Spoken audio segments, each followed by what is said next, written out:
Мы ж працягнем. Слова для выступлення хацелася б прадставіць вядомаму беларускаму кнігазнаўцу, эксперту ў галіне літаратуры 16 стагоддзя, моўных працэсаў у Беларусі 16 стагоддзя, Ігару Паўлавічу Клімаву, кандыдату філалагічных навук, дацэнту Беларускага дзяржаўнага універсітэта культуры і мастацтваў і майму выкладчыку. Сёння ён падрыхтаваў даклад пра кніжнасць аднаго з манастыроў, які заўжды быў вельмі цесна з жыровічамі звязаны. Гэта Супрасельскі манастыр. Яго даклад завецца «Казус Кімбарі. Цікавасць да тэксталагічных доследаў у Супрасельскім манастыры ў 16 стагоддзі». Ігор Паўлавіч будзе ў нас на відэаўключэнні. Калі ласка. Добрый день, я Игорь Климов.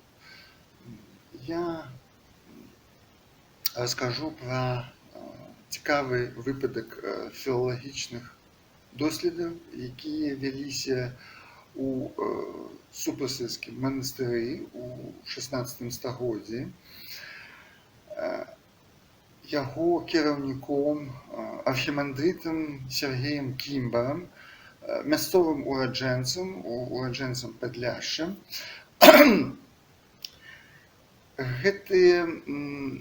Пра гэтыя доследы нам зараз вядома з двух пісьмовых крыніц.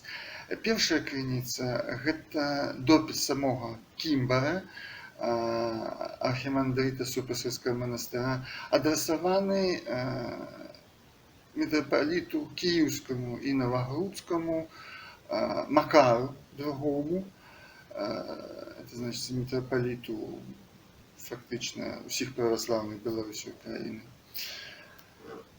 У гэтым помніку, напісаным на мяшанай старабеларускай царкоўна-славянскай мове, Сергей Кімбар фактычна абвяргае усе абвінавачанні, якія былі зроблены манахам гэтага манастыра, нейкім Арсенам, які там доўгі, пэўны час жыў у гэтым манастыры і сутыкнуўся з тым, што Сергей Кімбар уводзіў пэўныя змены ў набажэнстве. І пра гэтыя змены Арсен пісаў рэляцыі вышэйшаму царкоўнаму кіраўніцтву, это значит мітрапаліту Язэпу III.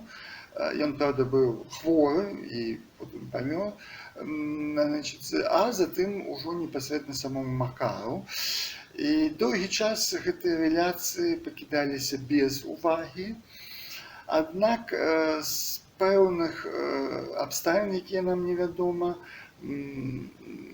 прыкладна каля пачатку 40-х гадоў 16 стагоддзя гэтыя рэляцыі былі прынятыя пад увагу вышэйшым царкоўным кіраўніцтвам, якое запатрабавала ад Сергея Кімбара з'явіцца на царкоўны сінод у Навагрудку, які нам вядома адбыўся ў 1546 годзе, з мэтай, каб, адказаць на гэтыя абвінавачанні і паказаць, што ж там адбывалася ў Супрасельскім манастыры ў плане змен набажэнства. Сам Сергей Кімбар на гэты сінод не паехаў, а, як мы бачым, прадставіў сваё абвяржэнне ў пісьмовым выглядзе. Это даволі такі працяглы твор,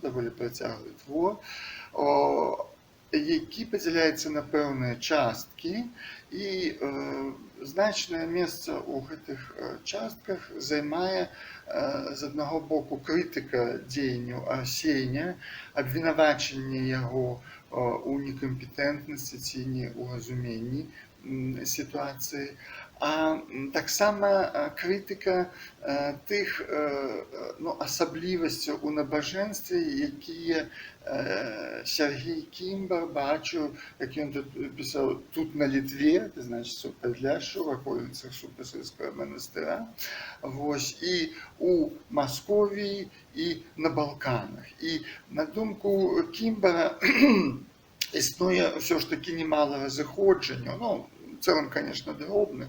Тым не менш, ён гаворыць пра тое, што існаванне такіх разыходжанняў неправільна і павінна быць здзейснена пэўная уніфікацыя. І паколькі, напэўна, у шырокім маштабе гэта было немагчыма, ці яго не было такой магчымасці, то Сергій Кімбар вырашыў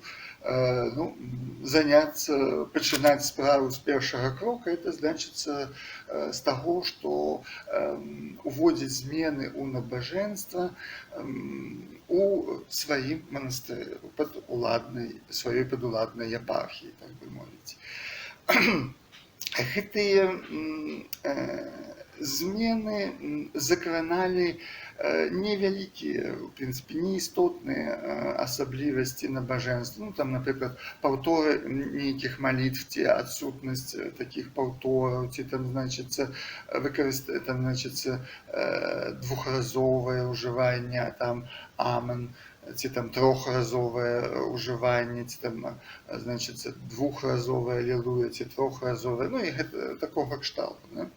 Але вельмі цікава, як архімандрыт тлумачыў, абгрунтоўваў гэтыя змены.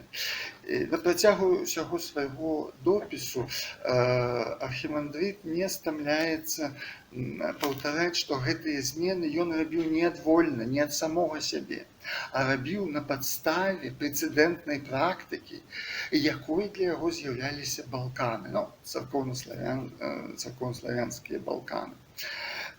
Справа ў тым, што ў гэтым плане архімандрыт грунтаваўся на высокапрэцэдэнтных, на яго думку, творах. Гэта часаслоў і тыпікон, якія, па яго словам, былі прынесены ранейшым мітрапалітам Язэпам Солтанам, менавіта з Балкан у выніку вандроўкі па Балканах. І там у гэтым часлоўцы і тыпіконе архімандрыт знайшоў досыць шмат адрозненняў ад той практыкі, якая існавала, як ён піша, на Літве. У нас тут і на Літве, і на Русі, на Літве, значыць, там, дзе знаходзіцца Супасільскі манастыр у Падляшшы, і на Русі, і ў Масковіі. І ён вырашыў змяняць набажэнства у сваім манастыры не вельмі істотна, каб наблізіць да балканскіх узораў. І вось менавіта гэтыя змены і выклікалі вострую крытыку з боку Арсена. І менавіта ў гэтых зменах і патрэбна было апраўдацца архімандрыту перад сінодам у Новагрудку. Ну, як я ўжо казаў, сінод ён не паехаў, а паслаў вось гэты допіс. Ну і другі пісьмовы помнік, які цікавым чынам удакладняе гэтыя звесткі, гэта невялікі фрагмент прадмовы Сымона Буднага на польскай мове да яго польскамоўнага перакладу Новага Запавету, які ўбачыў свет у Лоску ў 1574 годзе.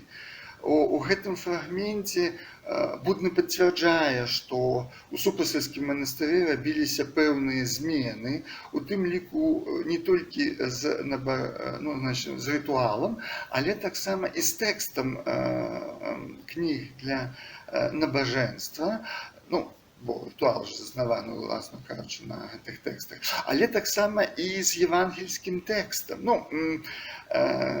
Будны расказвае там нейкі анекдот, што маўляў там значыцца Кімбар не зразумеў там нейкія месцы Евангелія, і ён прыводзіць там такія прыклады, якія сапраўды недалугія. Но хутчэй за ўсё проста да Буднага гэтыя звесткі пра змены Кімбара дайшлі ў скажоным і недакладным выглядзе. І вось матэрыял гэтых дзвюх помнікаў сведчыць пра тое, што у 16 стагоддзі у старабеларускай культуры адбываліся вельмі цікавыя працэсы у плане, скажем так, філалагічнай змен, філалагічнага выпраўлення тэкстаў.